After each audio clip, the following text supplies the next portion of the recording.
Raquel, ó, para começar então, conta pra gente, né, quem é Raquel Alves? Essa é uma pergunta é complicada, que nós somos tantas dentro de um só, né? Mas eu sou filha do escritor e educador Rubem Alves. Meu pai e minha mãe escolheram me matricular aqui na escola comunitária, porque eu nasci com lábio leporino, então eles sabiam que eu ia enfrentar muitos desafios na infância e eles elegeram a comunitária como um lugar para me acolher. E, então, eu sou essa pessoa com uma série de desafios, de vivências. Eu cresci e terminei todos os meus estudos da educação básica aqui na comunitária. Inclusive, estamos da meu estudo enorme na barriga de estar aqui de volta, tenho muitas saudades incontidas. Me formei em arquitetura, mas quando meu pai faleceu, eu já tinha 15 anos de formado, adorava trabalhar com arquitetura. O meu pai começou a escrever histórias infantis por minha causa. E quando ele faleceu, depois de 15 anos que eu estava formada, eu percebi que eu tinha que continuar a minha história de uma outra forma. Então eu assumi a presidência do Instituto Rubem Alves, deixei, literalmente pendurei a chuteira da arquitetura e comecei então nesse universo que eu desconhecia. E de cuidar de uma ONG ligada à instituição para perpetuar o legado do meu pai.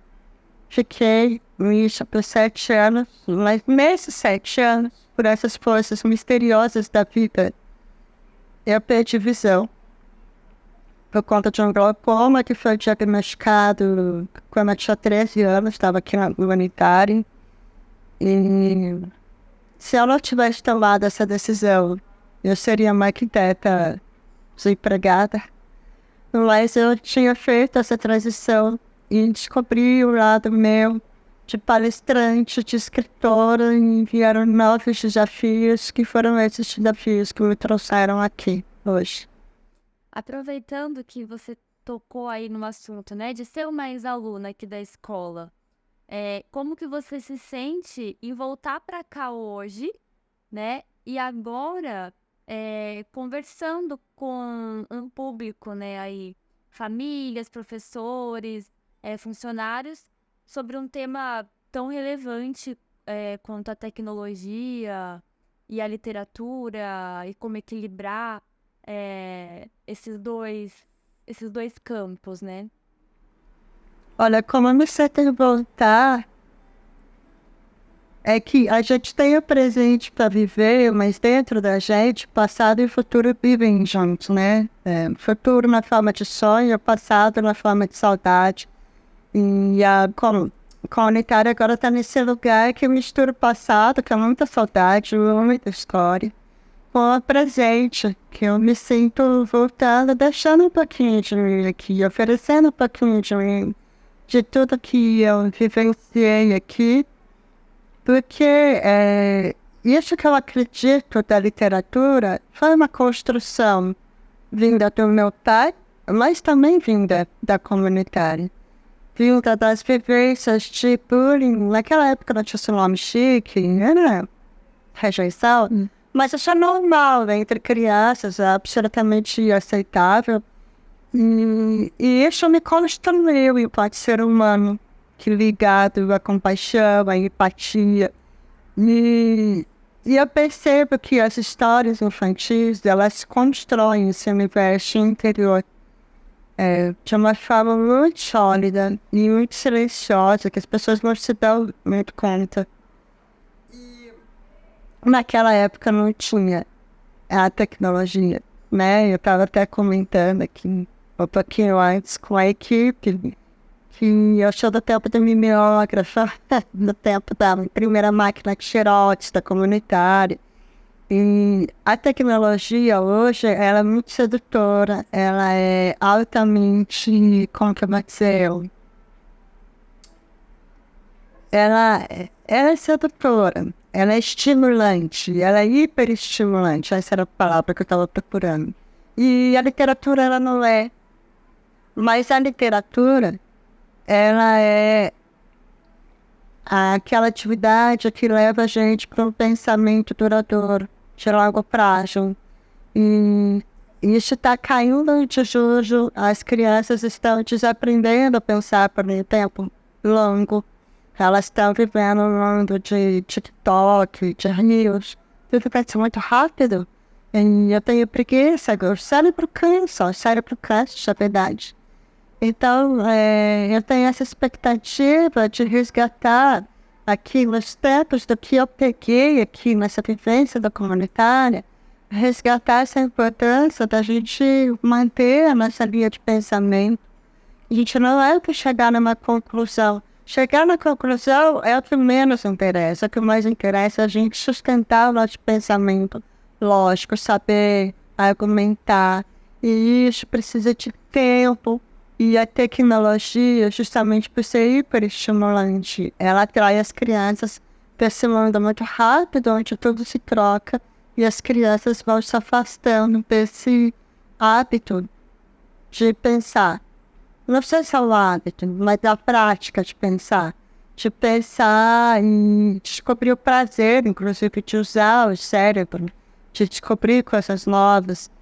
Então, assim, eu realmente tenho muito orgulho da comunitária e eu sei que o que eu estou trazendo aqui do meu pensamento, das minhas construções, tem muito a ver com o que eu aprendi aqui dentro também.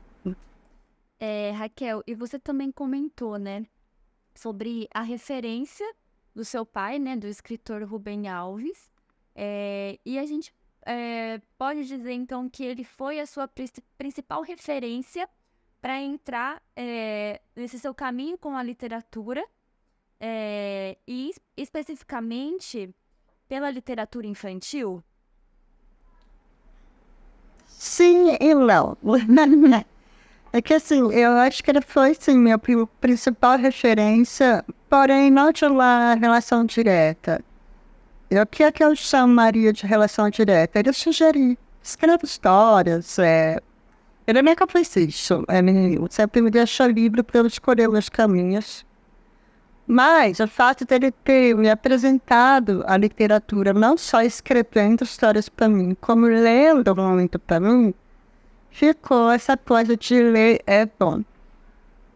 E não importa o quanto a gente se afaste da literatura e na faculdade, que a gente tem que ler muito por obrigação, ele pega um trauma, isso todo mundo pega, é normal, assim, então a gente se afasta. Mas depois que termina esse processo de já me formei, agora posso me resgatar, a vontade de ler, ela volta. E, então, assim, o meu pai, ele me semeou o prazer pela leitura. E, como eu fui algumas das personagens que ele criou, com o intuito de me ajudar a vencer meus desafios, por laboratório, de me sentir diferente, de ter que fazer uma cirurgia, seja o que for, eu percebi, depois que eu cresci, lá quando criança, mas depois de adulta, o quanto esse universo lúdico da literatura, ele fomenta o desenvolvimento sensível da gente. Então, quando eu fui dar a minha primeira palestra, estava morrendo de medo, mas a gente vai. E, né, quando eu perdi a visão, eu falei, gente, eu tenho que me reconstruir inteira. E eu tenho a chance de sucumbir e falar, não tenho força para isso. Como eu tenho a chance de, não, eu vou fazer. E não importa tanto que isso me desafie. E aí eu vejo quanto isso vem ali de dentro dessa construção humana. E aí eu eu acho que a gente tem eu brinco às vezes que a gente tem um caldeirão de bruxa, sabe? Aqui dentro, que a gente vai jogando as ideias, os pensamentos, e eles ficam cozinhando. E aí um dia saiu a vontade de escrever a primeira história, saiu a vontade de escrever a segunda. E todas essas vivências, elas de uma forma ou de outra, ela sai em forma de personagem, em forma de pensamento, em enredos. Então, assim, então tem toda essa referência do meu pai sumo, mas não é uma referência direta da falar assim, eu vou seguir o caminho do meu pai. É uma referência indireta, porém efetiva, né? Não sei se eu fui clara. Foi sim, foi assim. Raquel, e agora, se você, né, puder falar pra gente assim, como que foi, né, o desafio e a sua resiliência diante da dificuldade e dos problemas de saúde, né, que você contou pra gente, como o lábio leporino e também o glaucoma. Isso, em algum momento, foi mais desafiador para você? Ou você sentiu a necessidade de se reinventar? Acho que quando veio, então vamos separar. Eu vou começar a falar do lábio leporino. Eu, quando bem criança, eu lembro quando eu entendi que eu era diferente. Porque eu não tinha essa consciência. Se eu era aceita na família, estava tudo certo. Mas quando a gente começa a conviver com os outros, começa a construir essa sociedade da escola, vamos dizer assim, eu entendi pelos olhares das outras crianças que eu era diferente. E isso me causou muita dor naquela época. Na adolescência, eu também lembro aquela época que a gente quer ser muito vaidoso, que todo mundo quer ser igual, né? E eu entendi que... Eu entendo hoje que foi uma época bastante dolorida. Mas eu sempre tive uma força muito grande para enfrentar. Isso veio muito de meus pais e veio muito da comunitária, principalmente da equipe pedagógica. E de alguns colegas, assim, que a gente chama de melhores amigos, né? Na época da infância, da adolescência. Então, isso foi me dando resiliência. Só que quando, depois de adulta, fui para televisão, e, gente, eu já perdi pai, perdi mãe, e a televisão é, de longe, muito mais dolorido. Então, eu percebo que tudo que eu vivi na infância, com a dor da diferença, me serviu como um preparo da estruturação. Porque assim, eu sinceramente acredito que todo mundo tem uma força interna que a gente ativa ela quando a gente precisa. Mas não adianta nada a gente ter essa força se a gente não olhar para ela e falar assim, eu quero você agora. Tem muita gente que não olha. Né? Então eu olhei e falei, eu quero você agora. Perder a visão muito difícil, pendurar a chave no chaveiro, assim. Falar assim, essa foi a última vez que eu dirigi, porque a partir de agora não dá. Uma decisão consciente, altamente doída de tomar. Pegar minha bengala e falar assim, agora não consigo mais andar se não for com bengala. Eu realmente preciso mudar minha vida inteira. Quando a visão, ela é um processo que ela vai perdendo, mas ainda é segura. Mas parece que tem uma chavinha que vira, que passa desse ponto e fala assim, agora não dá mais. Eu tenho que mudar o computador, mudar o celular, mudar tudo. Então, esse ponto foi muito doído. Mas são construções. E eu agora estou saindo do casulo, que também é um ponto dolorido. De pegar aqueles amigos que me conheceram sem nenhuma limitação e falar assim, eu quero continuar saindo com vocês, mas agora eu sou assim. Também é dolorido, é um processo de readaptação, de reconhecimento, de validação, mas... E olha como é importante esse universo da literatura, dessa construção socioemocional, porque eu estou usando isso o tempo todo. E eu acho que todas as pessoas usam isso o tempo todo. Então, assim, teve momentos mais doídos, menos doídos, teve, mas eu acho que a dor, de uma certa forma, ela sempre vai estar aqui. Eu só vou aprendendo a lidar com ela de uma forma melhor, até que chega um momento que eu até esqueço. Tipo, eu lembro. E eu acho que esse que é o processo de cicatrização das dores, né? Da gente aprender a lidar com a vida da forma como ela se apresenta. Ser o melhor que a gente pode ser. Eu, pelo menos, pretendo nunca me entregar, nunca me pegar os pontos, e eu quero dar o melhor de mim para a vida. Independente do tanto que isso me desafie, né? Raquel, e agora assim, pra gente finalizar, né, pra gente ir lá pra palestra, que tá todo mundo ansioso por isso, se você puder deixar uma mensagem pra nossa comunidade escolar. Eu quero dizer para todo mundo que está estudando hoje na comunitária e que está xingando de ter que passar na prova, ou para os pais também, que a comunitária é uma escola que vale a pena. Eu coloco minhas duas mãos no fogo por isso. A comunitária me ensinou a pensar, e eu acho que o pensamento é um dos nossos patrimônios, vamos dizer assim, mais valiosos. Porque não existe liberdade sem pensamento. Liberdade não é a gente fazer o que a gente quer fazer na hora que a gente quer. Liberdade é a gente poder fazer o que a gente quer. Poder fazer as nossas escolhas e estar apto a isso. Então a gente precisa aprender a pensar e se desenvolver. E a comunitária realmente prepara. E eu tive, quando eu entrei na faculdade, então vocês olham para meu cabelo branco, então eu visão quando isso foi que eu não vou contar.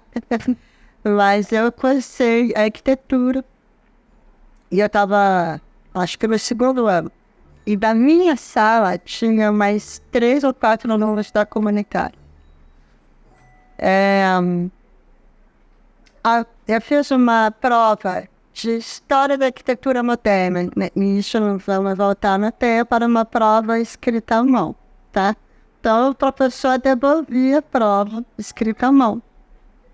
Então, ela foi chamando as pessoas e ela, quando me chamou para pegar minha prova, eu lembro como se fosse hoje. Eu tirei 8. Não era a nota.